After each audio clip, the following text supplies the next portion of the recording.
Okay, good afternoon, everybody.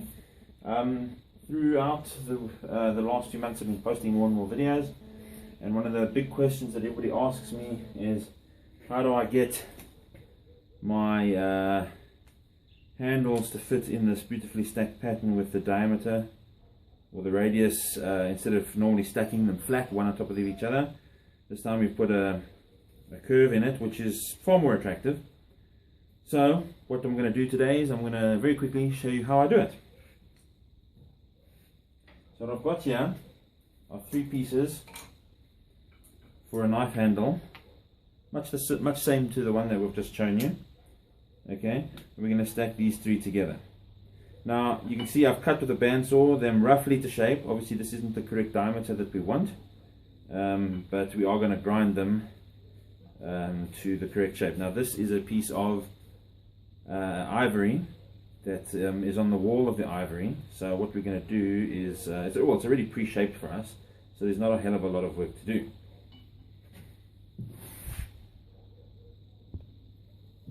Alright, so what I'm going to do is I'm going to show you how quickly I mark them and how I grind it all together. So what I've done here is I've created myself a template of the diameter, which is the same diameter as the wheel we've got here. I've got varying size wheels on this grinding machine, so I've made myself little templates that have the different diameters on them. So the one I use the most is the big one, which is this wheel here. Now, I don't know what the size is, it looks about 50 mils. So there are 2 parts to a stacked handle, and a diametered stacked handle, and that's the male part, which is the part that's round, and then the female part, which is the part that's got the dip in it. Alright, so the easiest part we do first, which is the female, which all we do is we stick it on the grinding wheel and we grind it like that. So we've got 2 female parts, which is the inner diameter of the piece of ivory and the inner diameter of the piece of Ducati that I've got here. So I'm going to do those quickly.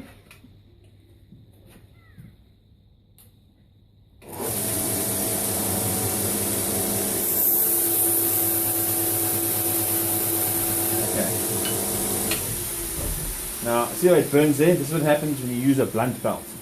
So, unfortunately, I've got no fresh 60s, so we're just going to quickly swap this out for a... come on.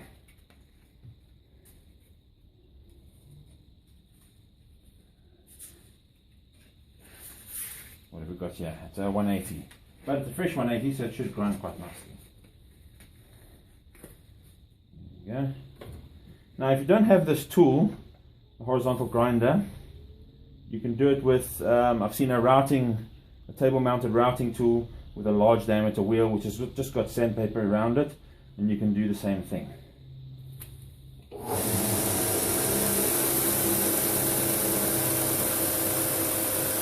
Okay, so the dust is much finer. Now because of the rotation of the wheel, it wants to pull the piece of wood this way. So what I do is I turn it over and I do the other side, and that helps me even it up. Okay, this is assuming that your piece of wood is flat here. Alright, so that's the one done. Now I'm going to do the piece of ivory. Now the ivory I've smoothed on one side, so you find the flat side.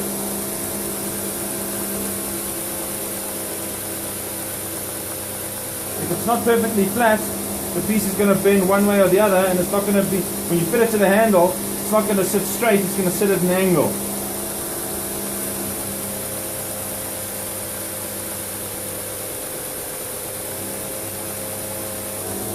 Okay. Woo. Let's turn on the fan quickly. Alright, here we go. Let all that out the way. Whew. Okay, so I've got my females done.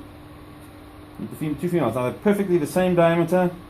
Now we have to make the male part, which is going to be stacking it in now like that. Now as you can see there, none of them fit nice and neatly yet. That's where this comes in. Alright, we're going to take the diameter and we're going to sketch it on.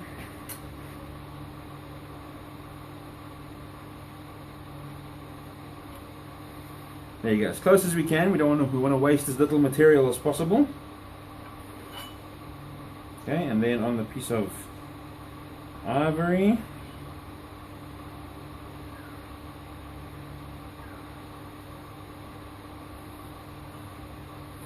there you go.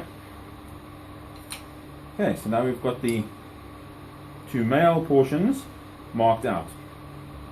Now we're going to quickly move to the grinder.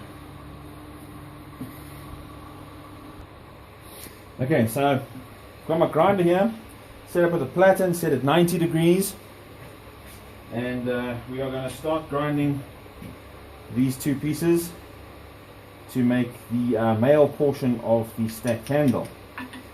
Now I'm going to use this piece as my female on this one, and we're going to put them together and we're going to check. So the process now, I'm going to grind up to the line, but once I'm done, I'm going to take it and I'm going to hold it up to the sunlight, which is the outside of the workshop that I'm facing there, and I'm going to check for light shining through the gap.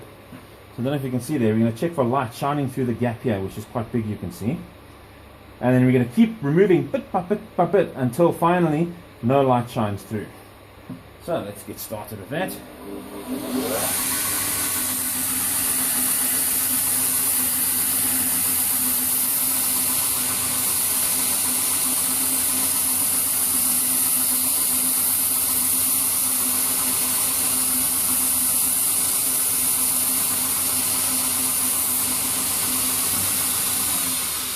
Okay, you can see I've ground up to the pencil line. So now I'm going to take the two and I'll put them together. I'm going to view it up against the light. I can see there's a little crack. Only a little bit needs to be fixed.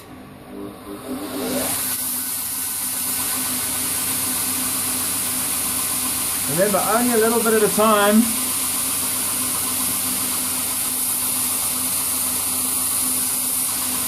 Soft hands.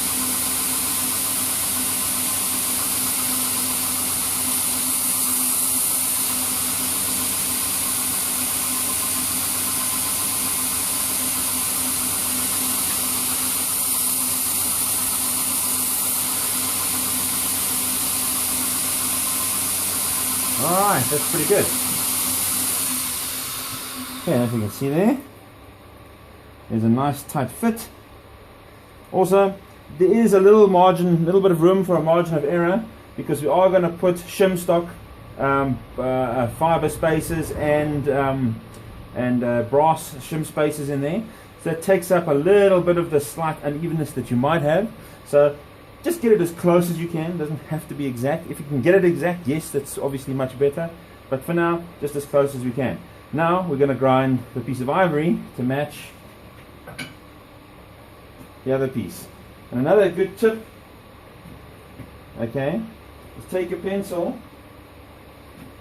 and mark the sides. Left, left, left, forwards, forwards, and forwards. So that every time you assemble it, those three must be on the same side. Because while it is a symmetrical exercise, sometimes if you turn the piece around, it doesn't quite fit, especially if you're changing the angle of the diameter. So there it sits like this, but you might grind a little bit more down or a little bit more to one side to compensate for the curve of a handle.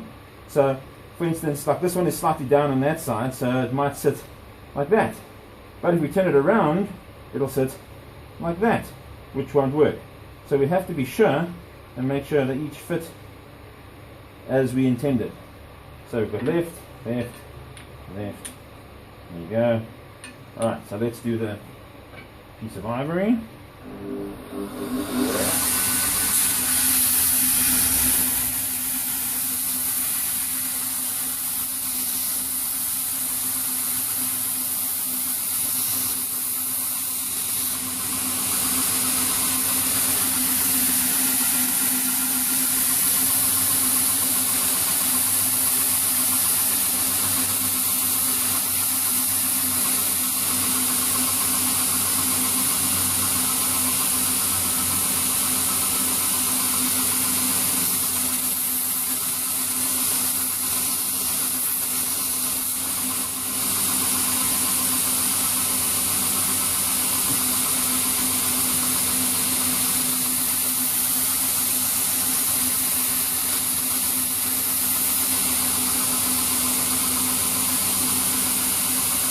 almost there. Sometimes, depending on how accurate you're feeling on a particular day, this will take 5 minutes. Some days it'll take half an hour. And you just got to remove just a fraction at a time to get it right. And you've got to decide how tight a fit you're comfortable with. If there's a large gap of light that you can see through there, but if you feel comfortable that maybe the shim stock will compensate for the gap.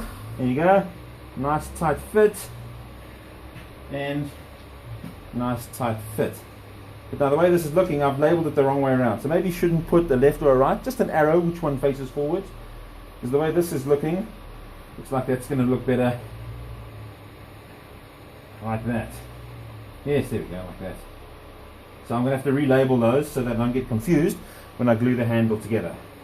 Alright, so there you go. That's how you fit it together. Now if you want to apply a guard or and a pommel,